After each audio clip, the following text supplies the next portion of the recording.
I live in the suburbs with my 8-year-old son. It was a simple life. Our neighbors were old and retired. Maybe there was another 2 families living there. Anyways, I'll move on to the point. There was this ice cream guy that came around. Super nice, like really nice. He gave my son a free ice cream on his birthday. Always had a conversation with us. That kind of stuff, Well, one day we were speaking and he said he'd been feeling really burnt out. For his privacy, I'll call him Dave. Anyways, Dave decided to take a few weeks off and that was the last we saw of him for a while. Until one day, I heard my son excitedly shout, "Mommy, Mommy, Dave is here." I gave him about $5 and said to be back in 10 minutes. My son ran out to talk to Dave as I started doing the dishes. I thought it was a bit weird. Normally Dave leans out the window and waves to me if I'm inside, but this time he just stayed in the shadows of his truck. I ignored it and kept on washing the dishes. 15 minutes pass and I look out the window. I expect to see Dave and my son talking, but I look outside and my child is gone. He's gone. I couldn't find him anywhere. I quickly called the police. Afterwards, calling Dave, I hurriedly told him the situation. My son is gone. I know you spoke to him." He stayed silent for a minute before saying, "I didn't come around today." The police arrived as I ran out and begged them for help. I was sent to the station and was later told they couldn't find my son anywhere.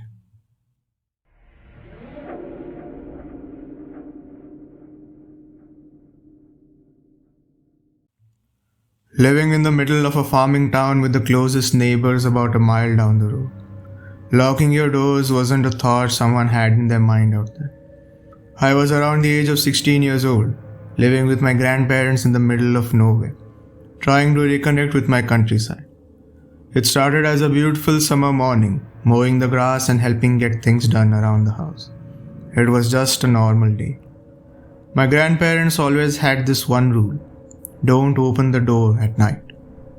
I never really thought much about it when I was younger, but as I got older I didn't understand why. What's the worst that could happen? Be a wildcat or a deer chasing me, right? Anyways, skipping to that night. I was home alone like most nights, my grandma working and grandpa out of town. So this happened a lot.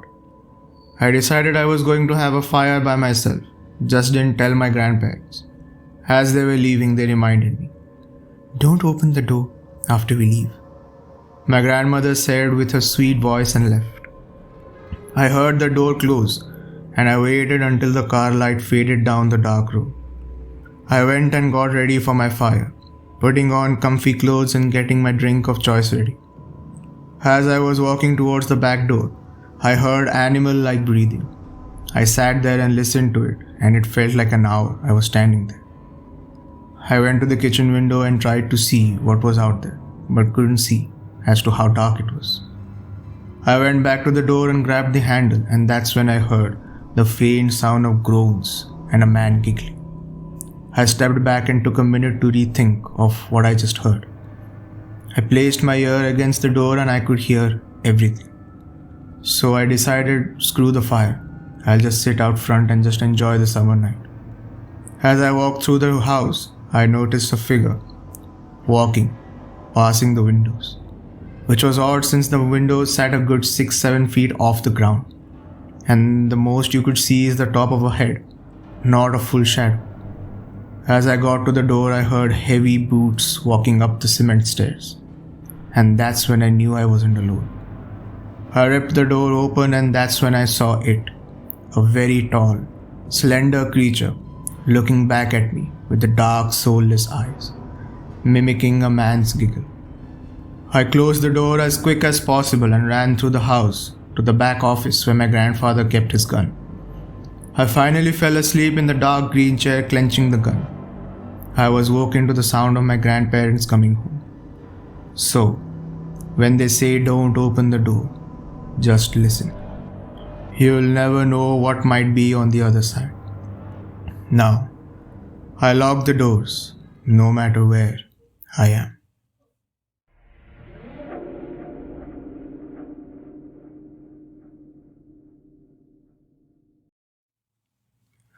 The problem is that there aren't just enough words. Well, that's not exactly true. There are too many words really. Millions and millions of words, enough to dance around what you want to say for an eternity. What I mean is that sometimes there isn't a word to describe how you feel. Like the weird mix of fear and comfort you get by staring at the stars. Or the hazy grey space between sleeping and waking.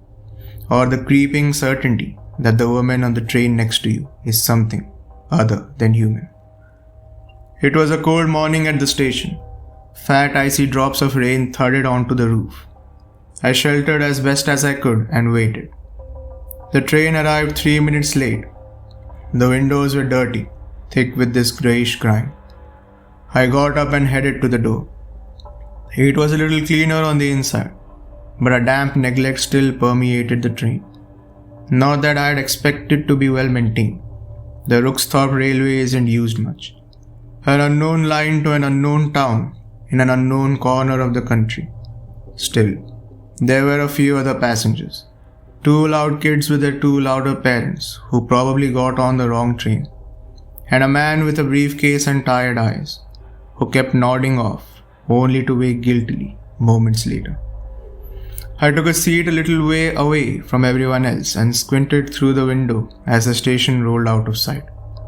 It was quite a way to Rooksthorpe, so I rested my head on my arm and allowed my thoughts to wander. I slipped in and out of sleep, my dreams a jumbled mess of departures and arrivals. A jolt shocked me awake as the train pulled into the last station before Rooksthorpe.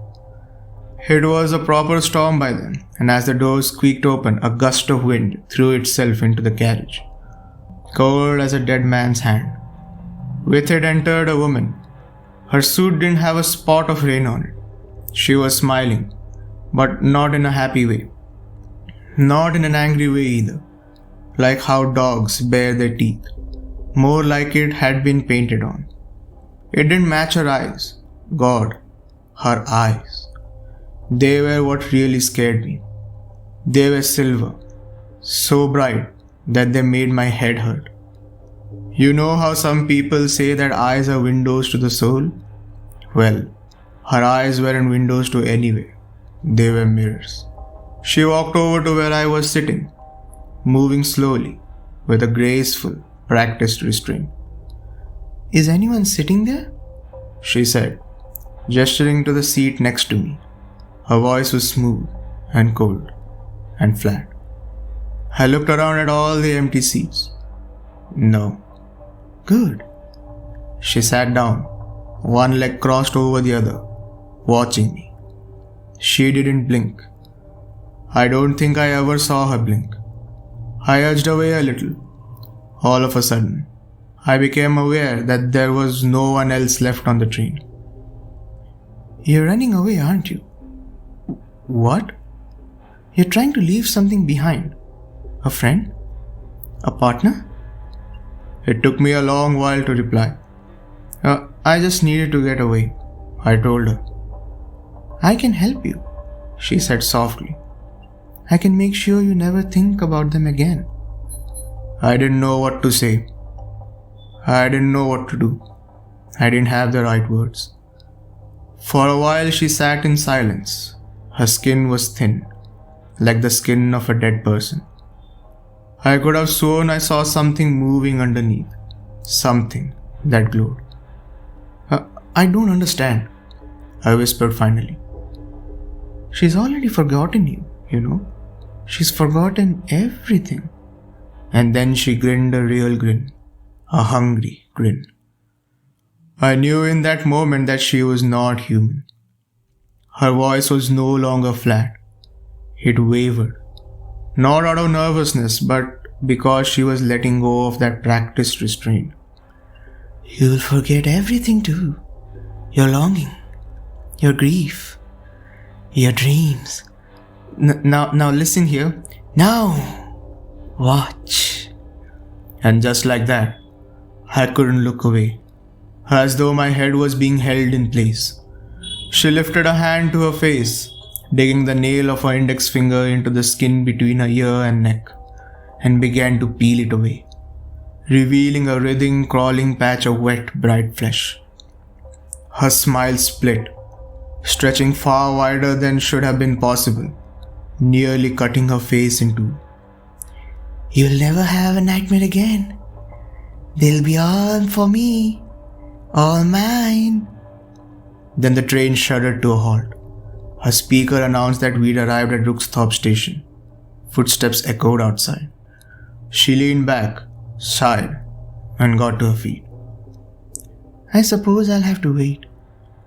Good luck with running away." The patch of skin had already begun to regrow. She winked. "I'll be seeing you again." With that, she left the train. The first thing I did once I came to my senses was to get another ticket taking me as far away from Rooksthorpe as I can go. I haven't called the police. There's no way I could explain this to them. For a while I thought I was safe, that I had made my escape. But this morning, an envelope arrived. It had no stamp, no address. There were only 3 words written on the letter inside. "See, Yusu."